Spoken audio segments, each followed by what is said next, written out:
Eri omwami wange Ssemakula nti ab'Embogofu abamufumbira si wagambye akayimba njaga nyimbira omutadakika tosikishaffe olunaku olwaleero ku dakika 5 ezaketa kusaba emiyo ku makya g'olunaku olwaleero this beautiful Tuesday nkubuuzaako nti wasuze otya mukwano bwakedde butya tebwakedde bulungi ng'obwange olina obukulumaaluma bannaye nkusasiddeko mulwadde munnange tujja kuba bulungi kanya kunywa ddagala tobeera na ntondo webagamba kati n'abako tuula tonyiiga toba na ntondo oli mulwadde kati bakutegeerera butegeerezi naye era bonna bakufaako bakwagaliza owone nkwanza ku program simu ennaku z'omwezi 18 ez'omwezi guno gwa Mugulansigo mwaka 2025 nga abanaffe abatabula bwe batuteeka mu ssente awamu ne Victoria School of Beauty naye nga mbajjukiza nti tugenda mu misinde gy'amazaalibwa ga Ssaabasajja Kabaka wa Buganda aweza emyaka 7 egy'obulamu alhamdulillah for his life katonda mulungi naye nga initiative esinga gye tutunuulira nga tugenda okujaguza amazaalibwa ge kuba kudduka misinde egyo nno emisinde tugula bukitsi bubeera bwa mitwalo 2 buli kamu k'oyambala akavesti sente zivaamu za nsonga za byabulamu era nga tuli ku nsonga ya kirwadde kya mukenenya ffenna gye tuwangalira tufune ku ddagala tufune ku bujjanjabi tubeera ne tubagamba mujje mu bibuli bya Bulange Kabaka Foundation Mama Nabagereka Foundation ebitongole ebyenjawulo ne bikutuukako yonna gy'owangalira okuwa obujjanjabi ezo ssente kye zikola kakati bwe tuba tugaba obujjanjabi tetulondamu nti ono Muganda ono Munyankole ono Mugwere ono Mugisu ono Mulugwala no tujjanjaba bujjanjabi so ne mu misinde tetwagala ate twesusule ffenna yonna gy'owangalira gula kit tudduke emisinde gy'ebyobulamu program simulula tutandise good morning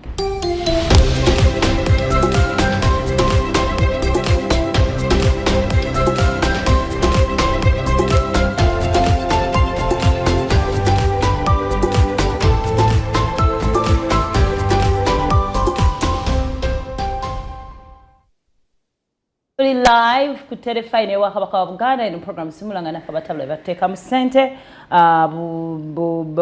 ogenda nasalawo ku masitoo abatunda ettaka bakuguza ettaka kosobola ozimba ennyumba balina estate ez'enjawulo balina ennyumba ezidde okuzimbibwa buli kimu kyakusula bakikolako bulungi nnyo n'ettaka erya commercial ery'okulimirako ebya business balirina tulina Victoria School of Beauty ogenda n'ofuna skill yonna kyonna kyoyagala okukugukamu bajja kuba bakuyamba naye ensonga olunaku olwaleero ezimu ku ziriwo waliwo ekibinja ky'abasiraamu ekiwakanya obukulembeze obw'ekisanja mufti wa Uganda Sheikh Shabani Mubajje kyeyazzeemu okufuna eky'emyaka 5 nga bwakanya nnyo otuuka n'okoma no oba n'obudde obuwakanya ate n'otuuka ne time ekisanya kyo ne kiggwako ekyokuwakanya. It is normal to disagree lwakuba ebintu ebito tegugwera ku street mbu twekuba ekikonde kino tetukkirizganyiza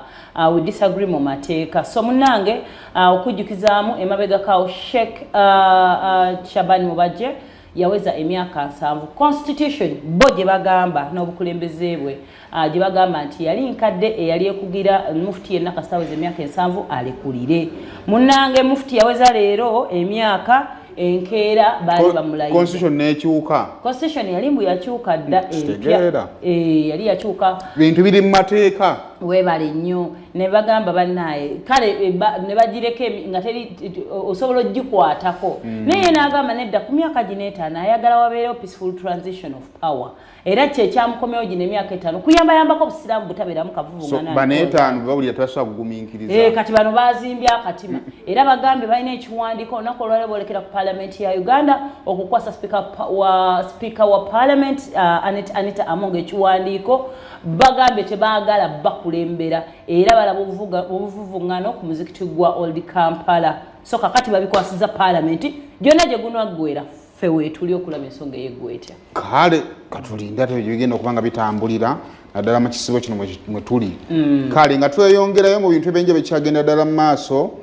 ensonga za kalulu k'ekawempe ziyinza oba tezinnafundikirwa tukyagenda ddala mu maaso nazo kakati olunaku olw'ejjo ekibiina ekyawangula akalulu kano ekya National Unity Platform mu butongole abayogeddeko eri eggwanga n'okusobola okutuyitiramu mu lugendo lwonna nga bwe lwabadde kakati mu maaso g'abakulembeze b'ekibiina kino bammemba bafoot soldier n'abantu abalala bonna baawozezza olutabaalo mu ebyo ebyaliwo. Kaakati abaafuna obuvune mu kalulu kano baavuddeyo ne boogera ebisongovu. Omukulu oyo Haitawa yayogedde ebintu byabadde bigambo byabadde bisongovu nnyo naye nga byonna byekokkola ab'ebitongole by'ebyokwerinda okubaddangako ne babasakata emiggo era nga bamu bagamba nti bakoze eki bakooye. Kaakati ekyo nno abamu baalemereddwa n'okulemerera ne bakaaba n'okukaaba we bajjukidde ebyo ebyabakola ki ebyabatuusibwako. Meeya w'Ekyengera Mathias Walukagga y'omu ku abo abaakubwa era ne bawambibwa. Emboozi ye eya drone aginyumya abantu bwe baseka wakati mu ebikola ki ebyaliwo naye ng'ate bituufu. So mu mbeera efaanaganako bwetyo. Kaakati abakulembeze ab'enjawulo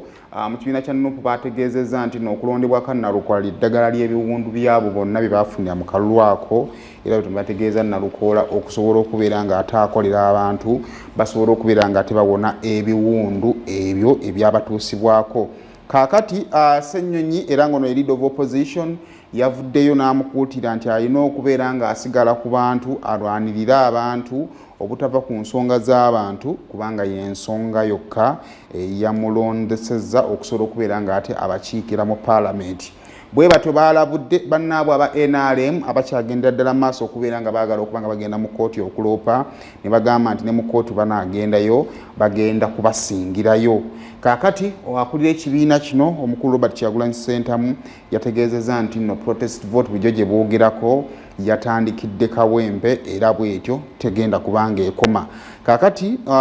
omubaka omulondi Nnalukola yategeezezza nti no ye alindiridde kubeera ng'alayira neera n'alabula abeera aba NRM singa kabatanda ne bagenda mu kkooti bajja kukajjuutuka. Wali olopiyeko omusanga ate mama n'akuba ggwe. Ontegedde bulungi. Bwe bagamba mu kyekigenda tuka ku NRM. Kaakati era mu mbeera y'aba NRM okulopa olunaku olw'ejjo ekibiina kya NRM ku kitebe kyakyo basisinkanye abaali ba polling agents baabwe ku polling stations zonna gye baakola ki gye baali era bagamba bagenda maaso kwera nga tebakuŋŋaanya obujulizi okusobola okuba nga bazimba omusango ogujjuziddwa bagende bakole ki baloope. Okusinziira ku Farida Nambi agamba nti ayagala justice.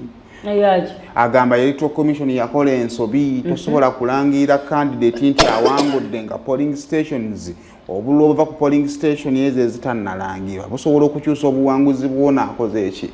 Nambi agamba wali awajja obululu ate wali asingira ddala obululu. Yategeera ate nga tebabubala. Kaakati awo ate saasobodde kusobola kukola ki kumanya naye ng'eyembeera mu tuwanga era NRM essaawa yonna bandira baako mu ki mu kkooti. Kaakati ku mbeera efaanaganako bwetyo ababaka ba NRM bakubaganya empawa ku nsonga eno ey'okuloopa. Waliwo abagamba nti kituufu tugende tukole ki tuloope. Ekyo no kijja kwongera okulaga nti mu Uganda tewali ali above the ki ate buli omu asobola okunyigirizibwa. Ontegedde bulungi. Waliwo abagamba nti twetaaga tugende mu kkooti tusobole okugoberera ensonga eno kubanga ekyamazima ebyali ekawempe bw'obiyita ebya bulijjo oyinza okuba n'obuki n'obuzibu. Waliwo abagamba nti bannange kano kaaganye tukaleke tweyongereyo tunaafuna akaki akalala. Waliwo n'abagamba nti webanga NRM stroke gavumenti nabo abaakuba abantu babamanyi tetusobola kutambula butambuzi tulina kugenda mu kkooti buli omu n'aleeta obujulizi bwakola ki kubanga NRM erumiriza nti bannange ffe abaakuba abantu tebaali baki baffe oba ontegedde bulungi tetubamanyi. Era n'ekimu ky'omusango kuno osanga kinaatuyamba okudrawinga line wakati wa NRM National Resistance Movement ne gavumenti kubanga bw'oyogera ku magye NRM ekubuuza nze amagye gange. Era sabakuzi wa NRM namuleko ngagamba baba NRM abantu babamanyi basonge kwabo wa NRM ya kubanga ffe tulaba ow'amagye kubanga tugamba abantu ba NRM wateekewo line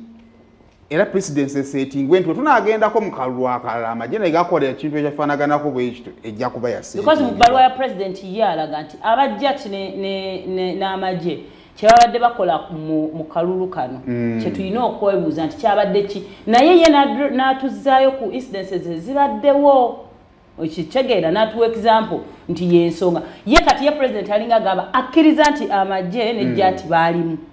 wadde nga akyanoonyereza kati yate NRM egamba nate NRM egamba temanya ani yali fe yo teyina gwemanyi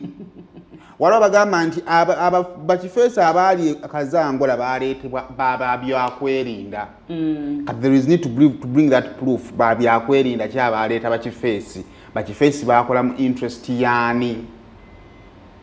so ebyo nno byebiriwo tetumanyidde nano egenda kubanga eteekayo musango gwayo neffe weetuli wano okubanga tubikutuusako kale munnange mu nsonga y'emu ku kalulu akawempe kakazaala okubeera nti kaddamu okubeera nga kali mu mbeera bwetyo y'omugenzi Muhammad Segirinya Honorable kakati munnange olunaku olw'eggulo kkooti ewozesa emisango gya Naggomola yazzeemu okutuula okuwuliriza omusango guno ogulimu omugenzi Honorable Muhammad Segirinya ogulimu Honorable Sewanyana n'ababa babiri abalala bameka 5 kakati mu musango guno tugujjukira bulungi ogwaliwo mu 2022 ogw'ebijambiya e Masaka ogwatirimbulwamu abantu 26 era abantu b'e Masaka tebaddanga ngulu era bwe gutyo tujjukira bulungi nnyo mu kutandika Ssaabawe wa gavumenti batandika omusango gwo twagoberera bulungi nnyo ffe kennyini wano kusumulula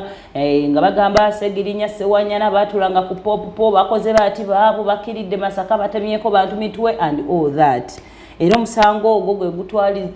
gwatwaza Honorable Muhammad Segirinya ne Sewanyana mu kkomera okuva ne twankola ba Honorable Segirinya nga alwala paka 25 January bwe yafa kakati ensonga y'omusango guno bwe gudda mu kkooti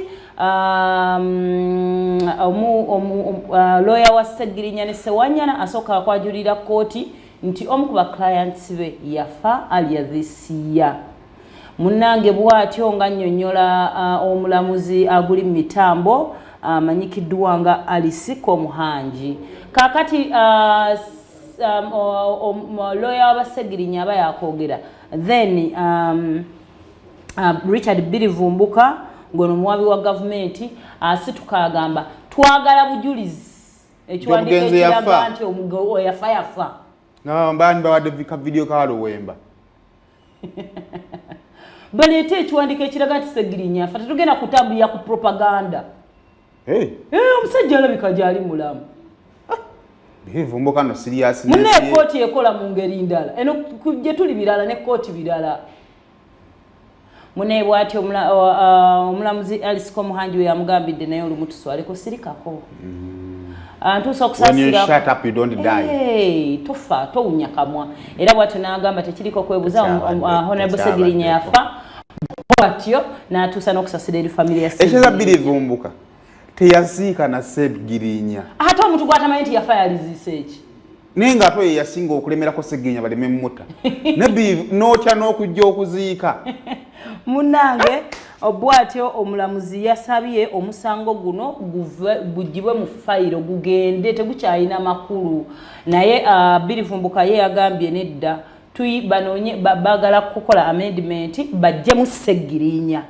bano abalala basigale ku nkomyo naye Birivumbuka afa ku baami bali alani tumuleke kuba ye ali wabweru mukama kana tumuleke naye abaami bano abali mu makomera bannaye abaami bano abantu bano bannaye simanyi oba obuntu bujja ssaawa mmeka mu muntu mu ssaawa 24 simanyi wali abantu nga tebujja tebabukolera bulina obbanga bulina bwe bujjira the fact that osobola okuloota obuba buntu osobola okubeera n'abaana nokaanako ne kakola ekintu nokalumirirwawo mu kaseera k'obuntu mbadde nsala tulowooze ku baami abo abana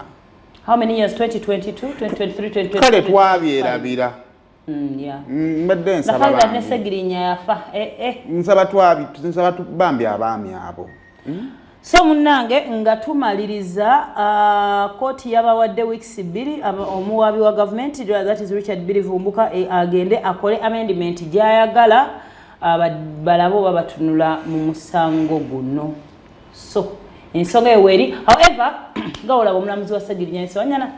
agamba mu kulopa omusango guno